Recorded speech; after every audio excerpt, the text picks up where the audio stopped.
का बेटा उनको अपना बेटा जैसा मानता हूँ। उनकी माँ है, हमको आशीर्वाद दी जिला परिषद में।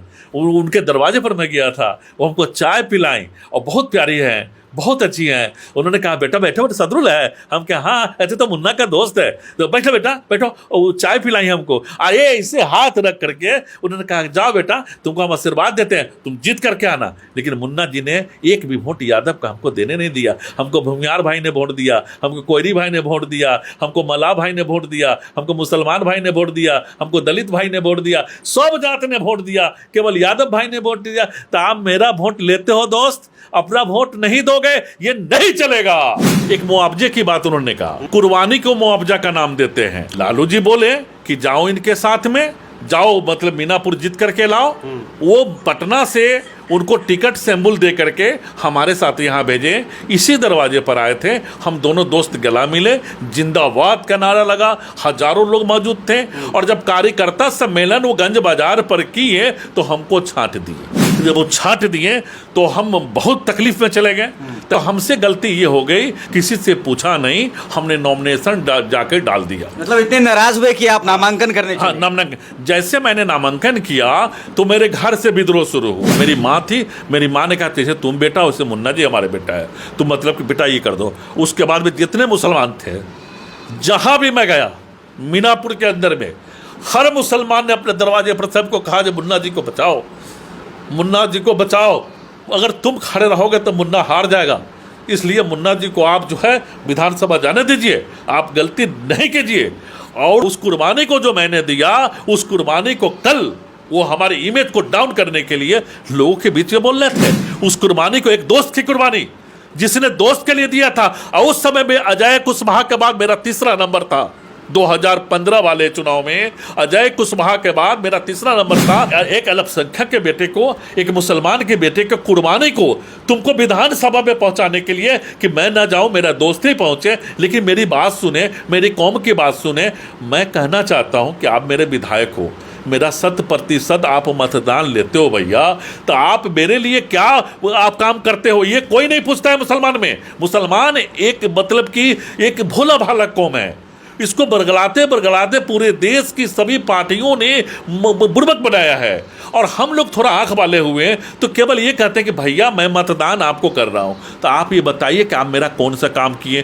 कब्रिस्तान घिरवा दिए, कि रोड बनवा दिए, कि बिजली पहुँचवा दिए, कि दो भाई कभी आपस में लड़ रहा हो तो आपस में मिलवा दिए, कि मेरी आवाज़ को थाना और ब्लॉक तक गया तो उसको मतलब कि सल्टा दिए। तो आप कौन सा काम किया, मैं काम पूछता हूँ तो आप कहते हैं कि आपके साथ कोई आदमी नहीं है, आप तो केवल आप विरोध करते हैं, आपका कौम तो कुछ कहवे नहीं करता है। तो मैं उसी कौम को एक बैनर तले इकट्ठा करके 5 तारीख को इतवार के दिन 5 अक्टूबर को कौमी एकता मंच, मुस्लिम कौमी एकता मंच के तले जो है उसको जो है हजारों लोग को इकट्ठा कर रहा हूं और उनसे यही सवाल करना हूं कि भाई केवल मतदान कीजिएगा कि काम भी खोजिएगा। नमस्कार, फ्रंट बिहार देख रहे हैं आप, मैं हूं आपके साथ राजमोहन सिंह। कहा जाता है कि कदर किरदार की होती है, वरना कद में तो साया भी इंसान से बड़ा होता है। तो हमारे साथ सदरुल खान है। सदरुल खान मीनापुर की मुस्लिम पॉलिटिक्स ही नहीं, पूरे बिहार की मुस्लिम पॉलिटिक्स को लेकर एक चर्चित चेहरा रहे हैं। लालू यादव से लेकर नीतीश कुमार के मंच तक का संचालन किया इन्होंने। क्रिकेट में कमेंट्री भी की है, मान्यता प्राप्त कमेंटेटर भी हैं। और लालू यादव के साथ ही नीतीश कुमार के हेलीकॉप्टर तक में सवारी की है आपने। और मुन्ना यादव जो मीनापुर के विधायक है, विधायक जी के पीछे लग गए हैं। हम देख रहे हैं कि आपका वीडियो एक वायरल हुआ, सवाल आप पूछ रहे थे एक अखबार के कार्यक्रम में, और उसमें जो है मुआवजे तक की बात आपको कह दी गई। तो हमने सोचा कि आपसे बातचीत की जाए, क्योंकि लंबी मित्रता, पुरानी मित्रता भी रही है आपके विधायक जी के साथ, तो सभी चीज़ों पे बातचीत करेंगे। सबसे पहले तो स्वागत है आपका फ्रंट बिहार पे। जी बहुत अच्छा। और आपके चैनल के जितने देखने वाले हैं उनको नमस्कार, प्रणाम और सलाम और जय हिंद मैं कहता हूँ। जहाँ तक मित्र की बात है जी, तो मित्र तो वो हमारे हैं, चूँकि 2000 में मुखिया चुनाव से पहले उन्होंने पोस्ट से पत्र लिख करके हमको सिवान से बुलाया। सिवान जिले में रहते थे, मेरी छोटी मोटी दुकान थी और गोपेश्वर महाविद्यालय में पढ़ते थे। तो उन्होंने हमको बुलाया था, बुला करके राजनीति में भी लाया, यहाँ पर अपने दम पर मुखिया भी बनाया।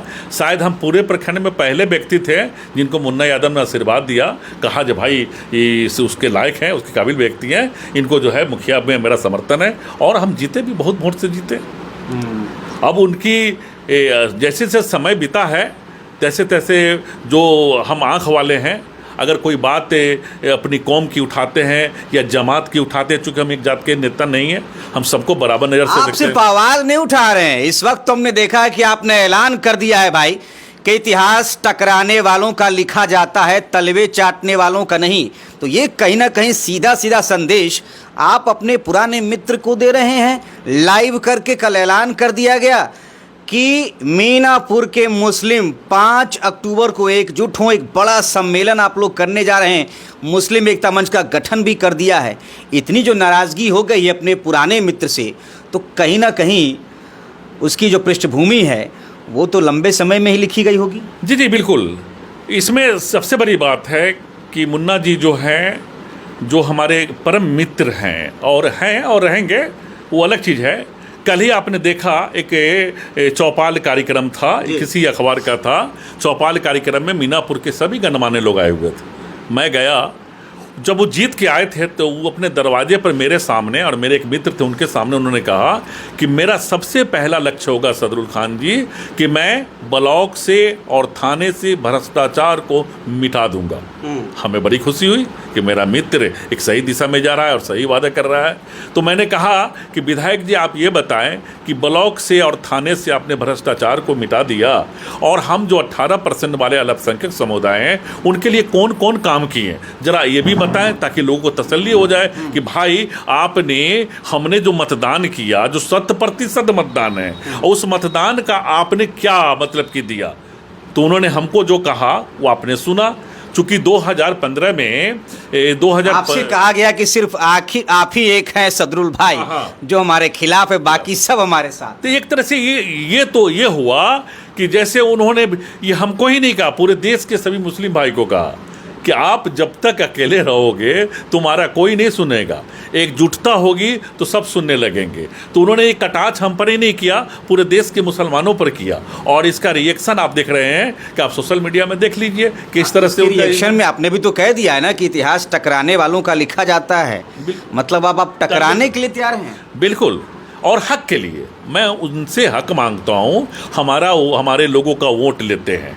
हमारा ये बेटा जावेद पठान है और हमारी पत्नी साहिबा हैं, हमारी माँ उस समय जिंदा थी।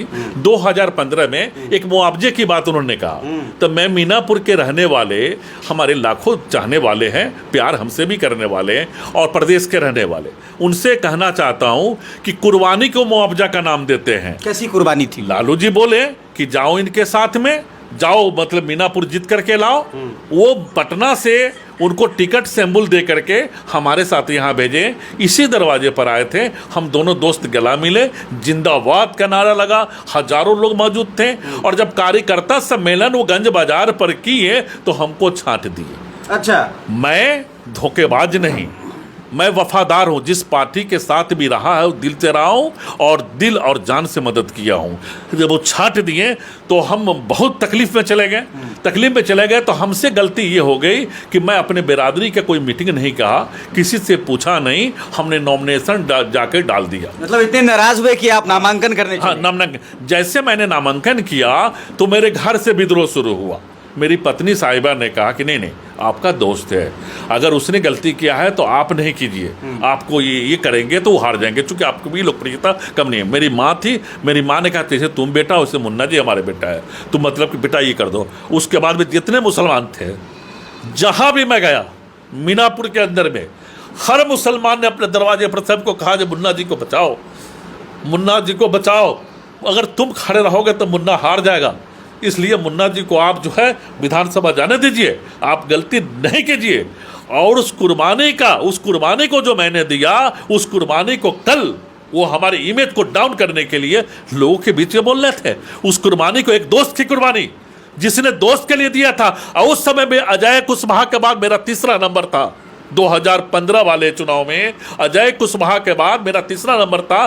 घर सो करके लोग 6000 वोट उसमें खान हर्ट हो गए, कहीं ना कहीं भावुक आप हो रहे हैं। हट हो गए हैं आप, बिल्कुल, है ना, दुख पीड़ा और वो आदमी इतने जो मुआवजे वाली बात कही गई उसका दुख। बिल्कुल। और मेरा एक अल्पसंख्यक के बेटे को, एक मुसलमान के बेटे के कुर्बानी को तुमको विधानसभा में पहुंचाने के लिए कि मैं ना जाऊं, मेरा दोस्त ही पहुंचे, लेकिन मेरी बात सुने, मेरी कौम की बात सुने। मैं कहना चाहता हूं कि आप मेरे विधायक हो, मेरा 100% आप मतदान लेते हो भैया, तो आप मेरे लिए क्या आप काम करते हो ये कोई नहीं पूछता है मुसलमान में। मुसलमान एक मतलब कि एक भोला भाला कौम है, इसको बरगलाते बरगलाते पूरे देश की सभी पार्टियों ने बुड़बक बनाया है। और हम लोग थोड़ा आंख वाले हुए तो केवल ये कहते हैं कि भैया मैं मतदान आपको कर रहा हूँ, तो आप ये बताइए कि आप मेरा कौन सा काम किए? कब्रिस्तान घिरवा दिए, कि रोड बनवा दिए, कि बिजली पहुँचवा दिए, कि दो भाई कभी आपस में लड़ रहा हो तो आपस में मिलवा दिए, कि मेरी आवाज़ को थाना और ब्लॉक तक गया तो उसको मतलब कि सलटा दिए। तो आप कौन सा काम किया? मैं काम पूछता हूँ तो आप कहते हैं कि आपके साथ कोई आदमी नहीं है, आप तो केवल आप विरोध करते हैं, आपका कौम तो कुछ कहवे नहीं करता है। तो मैं उसी कौम को एक बैनर तले इकट्ठा करके 5 तारीख को इतवार के दिन 5 अक्टूबर को कौमी एकता मंच, मुस्लिम कौमी एकता मंच के तले जो है उसको जो है हजारों लोग को इकट्ठा कर रहा हूं और उनसे यही सवाल करना हूं कि भाई केवल मतदान कीजिएगा कि काम भी खोजिएगा। उनसे यही प्रॉब्लम है। एक छोटा मोटा रोड है, आज विधायक हैं, मैंने कह दिया भाई किसी को चलने का रास्ता नहीं है, हजारों लोग जो है इससे डिस्टर्ब हैं। कौन बड़ी बात है? अगर मैं उनके जगह विधायक रहता और मुन्ना जी हमको बोलते कि सदगुरु जी जरा ये काम कर दीजिए, मैं अपने पैसा से 100 टेलर 50 टेलर गिरवा देता है। और उनको तो फंड ही फंड है, इतना शिलान्यास किए हैं पूरे प्रखंड में, लेकिन वो कहीं नहीं। इतना रोड बनवाए हैं, सब रोड का गिट्टी उखड़ गया। आप जाके उनका रोड चेक कीजिए, जितना रोड मीनापुर में बनवाए हैं 2 महीना 3 महीना 5 महीना 6 महीना में सारी रोड आपकी खत्म हो गई। और एक रोड मैंने बनवाने के लिए कहा, मिट्टी डलवाने के लिए कहा, तो आपसे रह के व्यवधान पैदा करते हैं। दोस्ती का रिश्ता ही शायद ऐसा होता है कि जितनी तगड़ी दोस्ती होती है, जब बाद में नाराज़गी होती है तो ऐसी ही कशिश रहती है कि नाराज़गी में भी आपकी कशिश दिखाई पड़ रही है, कहीं ना कहीं टीस है। जो जवाब आया, जब आपने कहा कि भाई हमारे कौम के लिए 18% के लिए क्या किया गया मीनापुर के विधायक के द्वारा, तो जो जवाब मिला, मुआवजे वाली बात आई, उस पर जो है भावुक हो रहे हैं। सदरुल खान, बहुत पुराने समय से आपके संबंध रहे, विधायक जो है मुन्ना यादव, उनसे मित्रता भी रही और 2 बार वो विधायक रहे हैं, पिछले 10 सालों से वो विधायक हैं और अब आप उनसे नाराज़ हैं। और ये पहली बार शायद हो रहा है कि सदरुल खान आरजेडी का वोट बिगाड़ने की कोशिश कर रहे हैं, या विधायक के खिलाफ कहीं ना कहीं एक मुहिम आप लोग चला रहे हैं? विधायक के खिलाफ नहीं, हम हक मांग रहे हैं। अच्छा, हम अपने कौम का हक मांगा। अगर मेरी जिंदगी अल्लाह ने मुझे दिया है तो मैं जो हम अपने देश से बहुत प्यार करते हैं, अपने देशभक्त हैं। और इसका सबसे बड़ा आपको उदाहरण है कि मैं मुखिया जब बना तो सबसे पहले श्मशान घाट गिरवाया, उसके बाद में कब्रिस्तान गिरवाया। इससे पहले भी कोई आरजेडी के विधायक थे, जिससे हमारे बूढ़े बुजुर्ग जाके बोलते थे कि बरहंडा कब्रिस्तान पर जो है बाजार लगता था, हाट बाजार लगता था, और 2 बीघा में करीब करीब वो पूरा खुला हुआ था। लोग तरह तरह के जानवर भी उस पर लेकर के जाते थे। तो लोगों ने कहा ये मरने की जगह है, मेरा असली घर है, थोड़ा इसका भी हिफाजत हो जाए। तो मैं 2001 में जब मुखिया बना तो कुछ लोगों ने हमें डराया धमकाया, दरवाजे पर आके एक आदमी बोल रहा था कि आप चलेंगे वहाँ पर तो सलामत नहीं आएंगे। तो मैंने कहा ठीक है मैं चलता हूँ और नेक चीज़ है, मैं उस करके आता हूँ। तो पहले मैंने श्मशान घाट बिशुनपुर का गिरवाया, उसके बाद में कब्रिस्तान गिरवाया। तो उस समय भी कहा गया, तो और लोग भी थे आरजेडी से जीते हुए थे, तो उन लोगों ने रिस्पॉन्स नहीं लिया कि भाई गिराएंगे तो कहीं दूसरे वोट मांगने खराब हो जाए। तो वो गिराया और उसके बाद में फिर जो है एक कब्रिस्तान का जो बचा हुआ था उसको दिनेश बाबू गिरवाएं। तो आप दूसरे लोग हमारा जिसको हम मतदान नहीं कर किए वो हमारा काम कर दिए, और आपको मतदान करते हैं और आपसे कहते हैं कि भैया मेरा मतदान लो। आखिर उसे फंड मिलता है ना भैया, 2 करोड़ 3 करोड़ या 4 करोड़ सालाना मिलता है, करोड़ों अरबों तो मतलब उसका शिलान्यास वगैरह या तरह तरह से फंड आता रहता है।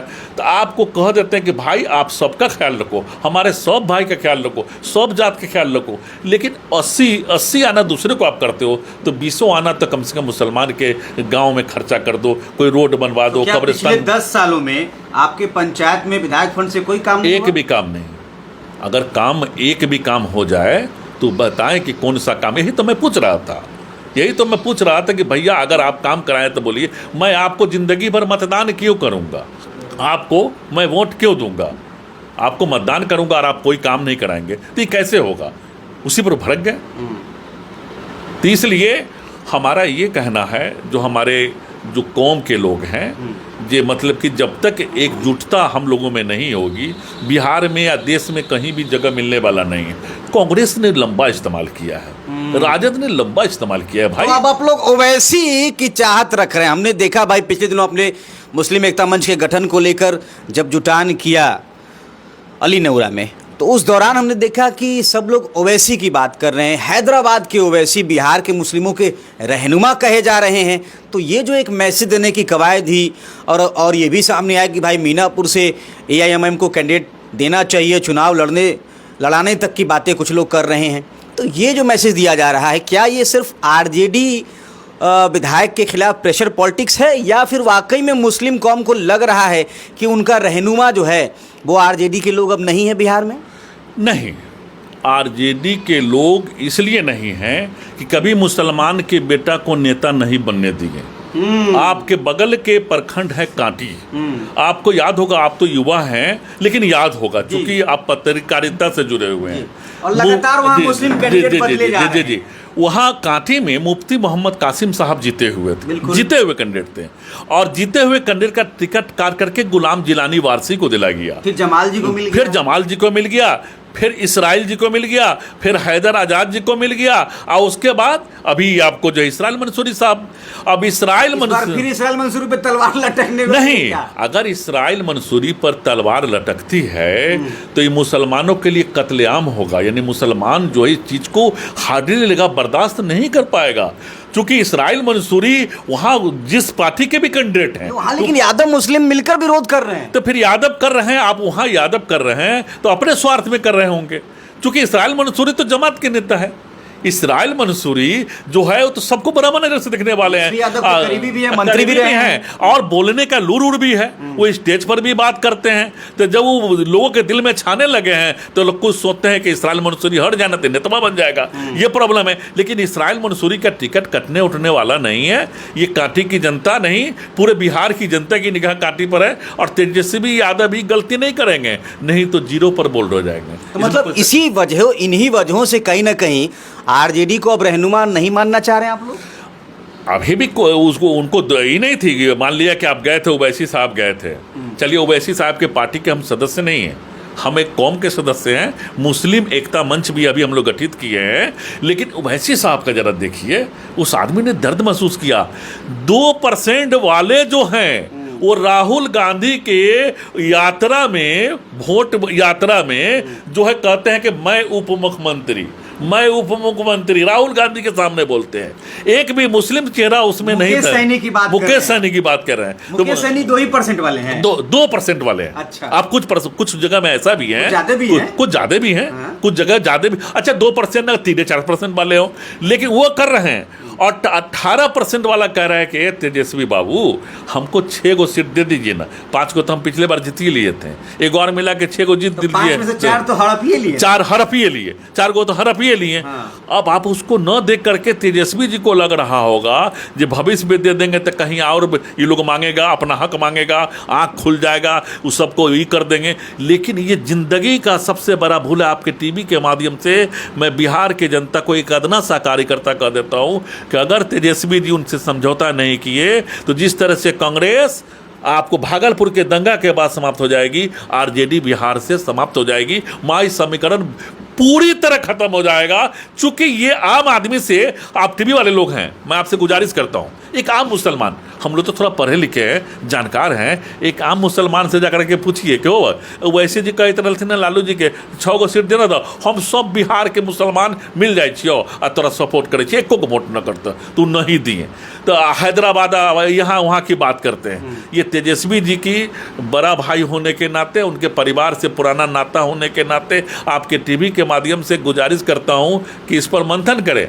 वो 6 सीट नहीं होगा, वो बहुत बड़ी चीज होगी, और वो नहीं देते हैं। अगर ओवैसी जी बाहर होकर लड़ते हैं तो सहानुभूति वोट जो है, अगर उनका 4 आना था तो 1 रुपया में बदल जाएगा, इसमें कोई शक की बात है। दर्द हमको महसूस होता है, मैं उनके पार्टी का कार्यकर्ता नहीं हूँ, लेकिन देखिए एक मुस्लिम हूँ तो हमको भी लगा एक आदमी चिल्ला रहा है, ढोल पीट रहा है कि भाई हमको शामिल कर लीजिए, हमको शामिल कर लीजिए, अच्छा वो 1 सीट दीजिए, और 6 सीट जाएंगे तो फिर आप ही को को समर्थन देंगे, आप ही के साथ में रहेंगे।